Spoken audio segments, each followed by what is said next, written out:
नमस्कार, निशा zone kitchen नाशिकमध्ये तुमचं अगदी मनापासून खूप खूप स्वागत.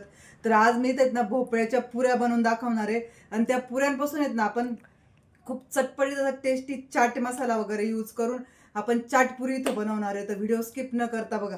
भोपळा चाटपुरी बनवण्यासाठी आहेत ना मी अशा हिरव्या मिरच्या घेतल्यात, एक मिक्सरचं जार घेतलंय आणि भरपूर साऱ्या हिरव्या मिरच्या घेतल्या आणि हिरव्या मिरच्या घेतल्यानंतर आहेत ना मी याच्यामध्ये लसण पण घेतलायत आणि लसण पण आहेत ना असा भरपूरच घ्यायचं आहे. खूप छान टेस्ट लागते बरं का लसणाची जास्त जर घेतलं तर. आणि एक चमच आहेत ना जिरे घेतलेत मी आणि एक चमच आहेत ना आपल्याला ओवा पण घ्यायचा आहे. तर ओवाची जी इतकी छान टेस्ट लागते ना अजिबात पण स्किप नाही करायचं आहे. आणि छानपैकी छान असा ओवा वगैरे घालून घेतला की आपल्याला आहेत ना हे ना दळून घ्यायचंय. आणि दळून पण आहेत ना जास्त असं बारीक वगैरे नाही दळायचं, आपल्याला थोडंसं दरदरच दळायचंय. ते बघा आता तुम्हाला मी चमच्याने दाखवते. ह्या प्रकारे आहेत ना आपल्याला ह्या पद्धतीने आपल्याला छान असं हे दळून घ्यायचंय. आणि हे थोडंसं दरदर जर दळून घेतलं तर ह्या पुऱ्यामध्ये ना टेस्ट इतकी भारी लागते ना. आणि थोडंसं येत ना असं जाडसर जरी असलं ना तर खूप मस्त लागतं ते. तर ह्या प्रकारे दळून घेतलंय आणि एक मी ना परात घेतली. परातीमध्ये आहेत ना 1 कप गव्हाचं पीठ घ्यायचंय आपल्याला आणि 1 कप आहेत ना आपल्याला डाळीचं पीठ घ्यायचंय. परत आहेत ना 1 कप आपल्याला जे तांदळाचं पीठ आहेत ना ते पण घ्यायचंय आपल्याला आणि 1 कप आपल्याला हे घ्यायचंय आपलं बाजरीचं पीठ घ्यायचंय. असे 4 प्रकारचे पीठ आपल्याला घ्यायचे आणि 1 कप पण पीठ ते ना तुम्ही याच्यामध्ये स्किप करू नका बरं का, कारण इतकी भन्नाट चव लागतात ना खूपच छान. आणि तुम्ही 8-10 दिवस जरी बाहेर गेलेत ना त्या पुऱ्या आरामशीर टिकतात, अजिबात काही होत नाही.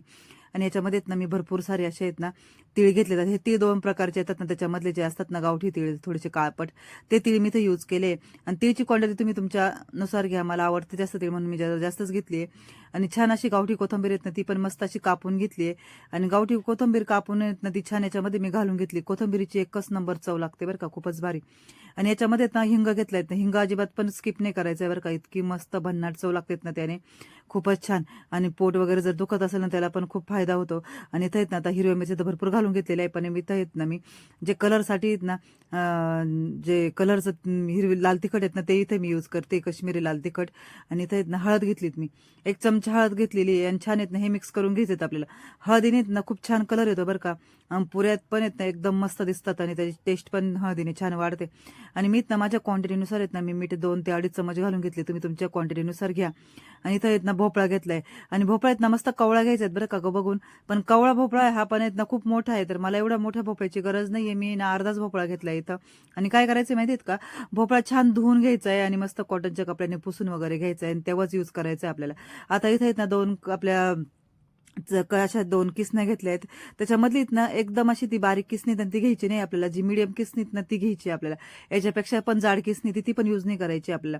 आणि शक्यतो आहेत ना तुमच्याकडे याच्यापेक्षा साईजने जर मोठी असलीत ना किसणी ती घ्या तुम्ही, म्हणजे ना त्याला प्रॉब्लेम नाही येत किसायला. मला थोडासा प्रॉब्लेम आलेला आहे या छोट्या किसणीमध्ये, पण हरकत नाही. मी व्यवस्थित छान असं हे ना मस्तपैकी किसून घेतलेत. तर ह्या प्रकारे आहेत ना आपल्याला हा भोपळा छान असा किसून घ्यायचा आहे सर्व. आणि याच्यामध्ये ना आपल्याला हा घालायचा आहे. आता भोपळा आहेत ना आपला हा किसून झालाय छान.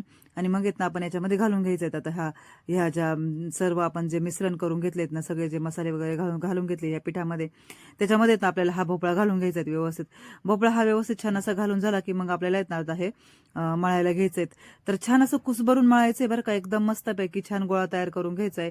आणि हे आहेत ना जोपर्यंत हे याच्यामध्ये पाणी असतं भोपळ्यामध्ये ना, म्हणून छान असं कुसभरून घेतलं आणि नंतर मग त्याला लागल तसं पाणी आपल्याला याच्यामध्ये घालून घ्यायचंय. तर हे बघा ह्या प्रकारे आपल्याला छान असं हे मळून घ्यायचंय. व्यवस्थित कुसभरून वगैरे हे असं मळून घेतलं ना की हे जे भोपळ्यामध्ये पाणी वगैरे असतात ना ते छान याच्यामध्ये ना असं रिलीज होऊन जातं. आणि आपल्याला येत ना मग असं कळतं आपल्याला याच्यामध्ये किती पाणी घालायचंय आणि किती नाही घालायचंय. त्यानुसार येत ना आपण छान त्याच्यामध्ये असं मळून घेऊ शकतो असं व्यवस्थित. तर आता मी येत ना हवं तेवढं पाणी याच्यामध्ये घालून आणि छान असा गोळा आता याच्यात तयार करून घ्यायचा आपल्याला मस्तपैकी. जास्त पातळ पण नाही लाटायचं आहे आणि करायचं आहे आणि जास्त घट्ट पण नाही. पण येत ना शक्यतो थोडंसं घट्टसरच ठेवा बरं का, कारण की आपल्याला लाटायला पुऱ्या मग प्रॉब्लेम होतो. आणि इथं येत ना छान असं मळून घेतलंय बघा, किती छान असा मस्तपैकी मी हा गोळा मळून असा तयार करून घेतलाय. आणि थोडंसं हातावरती तेल घ्यायचं आणि तेल छान याला पूर्णपणे लावून घ्यायचं व्यवस्थित. म्हणजे तेल लावल्याने काय होतं, त्या पिठाला खरकुट्या वगैरे येत नाही आणि छान मऊसूत राहतं आणि हाताला पण लटकत वगैरे नाही. तर याच्यासाठी आपल्याला तेल वगैरे असं छानपैकी लावून घ्यायचंय आणि छान एकजीव करून घ्यायचं आपल्याला हे. आता हे असं व्यवस्थित एकजीव असं करून झालं ना की मग आपल्याला येत नाही हे आता काढून पण घ्यायचे बरं का. आता मी काय केलंय, हे सगळं मळून वगैरे झालं छानपैकी आणि एका प्लेटमध्ये काढून घेतले आणि हाताला थोडंसं तेल लावून घेतलं. आणि हवे तेवढे ना छोटे छोटे आपल्याला याचे गोळे करून घ्यायचे आणि गोळे करून घेतले की आपल्याला येत नाही तर पुऱ्या लाटून घ्यायचे. आणि मी इथे आता तुम्हाला पुऱ्या 2-3 पुऱ्या लाटून दाखवतेय. छान पुऱ्या काय सोप्या आहे लाटायला. जसं आपण त्या गोडाच्या पुऱ्या वगैरे करत असतो ना, त्याच प्रकारे आपल्याला ह्या पुऱ्या वगैरे अशा लाटून घ्यायच्या आहेत व्यवस्थित. आणि छान पुऱ्या ह्या आहेत ना, मी आता 2-3 पुऱ्या तुम्हाला फक्त इथं दाखवते लाटून, कारण की पुऱ्या काय अवघड नसतात लाटायला. फक्त त्यात लटकतात ना, त्याच्यामुळे थोडंसं पीठ किंवा तेल लावून घ्या तुम्ही. पण मी तेल नाही लावलं बरं का, पीठच लावून घेते, कारण आपल्याला तेलामध्येच तळायचं आहे, म्हणून मी थोडंसं पीठच लावून घेतले. अशा 2-3 तुम्हाला मी इथे लाटून दाखवल्या नाही बघा. या सर्व पुऱ्या इथं मी आता एक संघच म्हणजे एक सोबत सगळ्याच लाटून घेतलेल्या आहे. थोडं पीठ वगैरे लावून असं बघा. आणि अजिबात लटकत नाही बरं का हे एकमेकांना. आणि छान असं मस्तपैकी गरम तेल होऊन दिलं मस्तपैकी. आणि हे बघा पुरी मस्तपैकी आपली ही फुगून आणि अशी तळून तयार झालेली आहे. ह्याच प्रकारे आपल्याला ह्या सर्व पुऱ्या तळून घ्यायच्यात. आता मी काय केलं, इथं काही पुऱ्या आधी तळून घेतलेल्या होत्या आणि नंतर मग मी तुम्हाला दाखवत होते आता ही. आणि इथं येत नाही बघा, मी काही वेळेस येत नाही, ह्या 2-2 पुऱ्या पण एकत्र घालून घेतल्या. तर कढईचा अंदाज बघायचा आहे, कढई किती मोठी किती छोटी आहेत ह्या प्रकारे तुम्ही बघून घ्यायच्या आहे. आणि ज्या काही पुऱ्या फुगती नाहीत ना, त्या पण इतक्या कडक आणि क्रिस्पी एवढ्या भारी होतात ना. आणि याच्यावरती जे चाट वगैरे घालतात ना, त्यावेळेस एवढ्या मस्त लागतात ना खायला. आहा, खूपच भारी. ह्या पुऱ्या तुम्ही ना कुठे पण बाहेर जरी घेऊन गेलात ना, भोपळ्याच्या दशम्यांपेक्षा आहेत ना ह्या भोपळ्याच्या पुऱ्या तुम्ही एकदा नक्की करून बघा आणि खाऊन बघा. अशा प्रकारे एकच नंबर डिश बनवून तयार होते बरं का, खूपच भारी. तर ह्याच प्रकारे आहेत ना, मी सगळ्या पुऱ्या अशा आहेत ना मस्तपैकी तळून घेतल्या होत्या. खूपच छान आणि भरपूर साऱ्या झाल्या होत्या बरं का. एवढ्या पिठामध्ये आहेत ना खूप साऱ्या पुऱ्या झाल्या होत्या आणि खूप मस्तपैकी चाट पण एन्जॉय केला होता आम्ही. तर हे बघा, ह्या सगळ्या अशा व्यवस्थित मी तळून घेतल्या आहेत. आणि अजून जर तुम्ही माझं चॅनल सबस्क्राईब केला नसेल तर प्लीज नक्की सबस्क्राईब करा आणि मला सपोर्ट करा. आणि हे बघा, इथं सगळ्या पोळ्या मी अशा पुऱ्या आहेत ना, अशा छान मस्तपैकी अशा तळून घेतल्या आहेत. किती छान असे टम्म फुगले आहेत बघा. त्याचा कलर टेक्स्चर एकच नंबर आला आहेत बरं का. खूप मस्त अशा क्रिस्पी वगैरे पण झालेल्या आहेत. तर ह्या प्रकारे मी सगळ्या अशा पुऱ्या ह्या तळून घेतल्या. आणि नंतर आहेत ना, तो चाट बनवायचा होता ना आपल्याला, त्यासाठी काय केलं, एक टोमॅटो घेतलाय, एक कांदा घेतलाय, थोडंसं बीट घेतलंय आणि कोथिंबीर घेतली. अशी छान बारीक कट करून घेतलंय. आणि एक बाउल घेतली, त्या बाउलमध्ये आहेत ना सर्व ट्रान्सफर करून घ्यायचे आपल्याला, म्हणजे सगळं याच्यामध्ये घालून घ्यायचेत, एकत्र सगळं करून घ्यायचंय. आता हवं तर आहेत ना तुम्ही इथं आहे ना काकडी, गाजर, परत शिमला मिरची आणि अजून बाकीचं काही तुम्हाला घालायचं असेल ते पण तुम्ही घालू शकतात बरं का. खूपच छान चाट बनवून तयार होते इथं. आणि मी फक्त एकदम सिम्पल म्हणून बनवते, म्हणून मी एवढंच घातलं, मला हेच आवडतं बरं का, खूपच मस्त लागतं. आणि मस्त कोथिंबीर वगैरे घालून ते एकत्र करून घ्यायचंय व्यवस्थित. आणि एकत्र करून झालं की मग आपल्याला याच्यामध्ये आहेत ना 1 चम्मच आहेत ना आपल्याला चाट मसाला घ्यायचा आहे. आता इथं आहेत ना मी चाट मसाला घेतला 1 चम्मच. आणि याच्यामध्ये आहे ना थोडीशी आपल्याला लाल तिखट यूज करायचे, जास्त नाही केले आहेत मी, कारण की आपल्या पुऱ्यामध्ये पण हिरवी मिरची वगैरे घातलेली, त्याच्यामुळे ना थोडंसंच लाल तिखट घेतलंय. आणि थोडीशी इथनं काळी मिरी पूड घेतली तिथं मी. आणि त्याच्यानंतर आहेत ना थोडंसं मीठ घेतलंय याच्यामध्ये. आणि आपल्याला याच्यावरती आहेत ना एक अर्धा लिंबू इथनं पिळून घ्यायचंय. लिंबाने तर इतकी चटपटीत आणि भन्नाट टेस्ट लागते बरं का, खूपच भारी. आणि अजून एक प्रकार आपण एक मस्तपैकी वापरतोय, मी तुम्हाला पुढे सांगते, आता दाखवते मी. बघा तुम्ही, अजून एक पदार्थ यूज करतोय आपण त्याच्यामध्ये. हे सगळं व्यवस्थित मिक्स करून घेतलं की मग आपल्याला आता येत ना हे पुऱ्यामध्ये भरायला घ्यायचे. आणि काय करायचं माहिती का, आपल्याला ह्या ज्या पुऱ्या आहेत ना त्या पुऱ्या हे मिक्स करून घेतलं की मग त्या पुऱ्या छान अशा फोडून घ्यायच्यात आपल्याला. मस्तपैकी अशा व्यवस्थित फोडून घेतल्या आपण की मग त्याच्यामध्ये ह्या आपल्याला भरून घ्यायच्या आहेत व्यवस्थित. ते बघा, ह्या प्रकारे आहेत ना ह्या पुऱ्या आपल्याला फोडून घ्यायच्या. आता ह्या आहेत ना फुगलेल्या पुऱ्या आहेत ना, छान आहेत ना, ह्या सर्व पुऱ्या आपण आहेत ना अशा फोडून घ्यायच्या आहे. आणि ज्या अशा कडक झालेल्या होत्यात ना त्या पण मी इथं घेतल्या बरं का.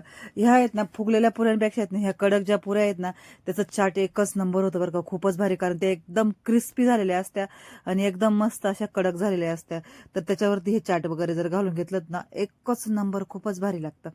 आणि जेवढे हे दिसायला सुंदर दिसत आहेत ना हे चाट, तेवढं आहेत ना हे खायला त्याची टेस्ट एवढी भारी आहेत ना की बस कधी. सगळं मिळत ना हवं तेवढं आता याच्यामध्ये हे सर्व भरून घेतलं होतं मसाला. आणि नंतर आहेत ना त्याच्यावरती आता हे जे मी टाकतेत ना याच्यामध्ये, हा जो पाक आहेत ना हा माझा उपवासाचं जे पापडी लोणचं आहेत ना त्याचा पाक आहे. तुमच्याकडे जर हे पापडी लोणचं वगैरे नसेल ना तर तुम्ही ना लिंबाचं गोड आंबट लोणचं असतं बरं का, गोड तिखट, ते पण घालून घेतलं तर चालेल. आणि ते पण जर नसेल तर तुम्ही सॉस वगैरे घालून घेतलं किंवा ते तरी पण चालेल. किंवा तुम्ही चिंचेची चटणी पण करून घेतली ना तरी पण चालेल. मस्तपैकी हे घालून घ्यायचं. आणि इतका भारी भन्नाट ही टेस्ट इतकी मस्त लागतेत ना, अशी भन्नाट ही चाटपुरी भोपळा चाटपुरी बनून तयार होते.